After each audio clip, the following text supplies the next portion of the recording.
My Shadow by Robert Louis Stevenson. I have a little shadow that goes in and out with me, and what can be the use of him is more than I can see.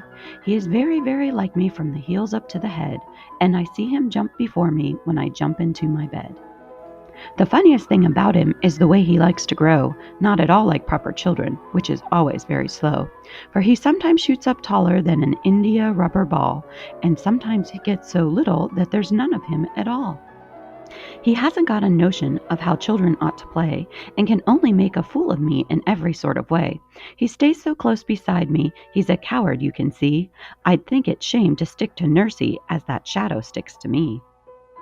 One morning very early, before the sun was up, I rose and found the shining dew on every buttercup, but my lazy little shadow, like an errant sleepyhead, had stayed at home behind me and was fast asleep in bed. This is a fun poem, and now that you've heard it orally, I want you to look at how it looks on the screen. What do you notice about it? You might be thinking that it's divided into 4 parts, and you're right. Let's talk about those. The poem looks like it has paragraphs, just like a story does, but in poetry, we call those chunks stanzas, not paragraphs. The word stanza means rooms in Italian, so without even reading the words on the page, we know that it has 4 rooms. Notice that each room is made up of 4 lines. Poets use stanzas as a way to organize their poems visually, as well as to organize their ideas, thoughts, and feelings. Your knowledge about stanzas can help you understand poetry.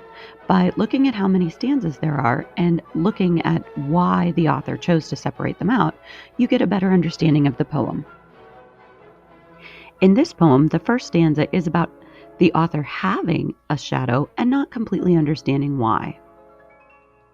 The first stanza also included how the shadow was like the author, but the second stanza goes into what's different about his shadow and how it is changing size all the time. Take a closer look at stanza 3 and then stanza 4. What's the focus of each of those? When reading and analyzing poetry, it's always a good idea to think about why the author chose to use stanzas. This poem would have been very different if the poet had made it a single block of text. Some reasons that authors use stanzas include to organize ideas by isolating separate events, images, or thoughts, give readers time to think and pause, divide a narrative into actions, slow down the reading of a poem, provide a visual structure, draw the reader's attention to one thought or image, create suspense, tension, or interest when readers continue to the next stanza, or to keep 2 or more speakers separate. Now it's your turn to go out and find some poetry to enjoy.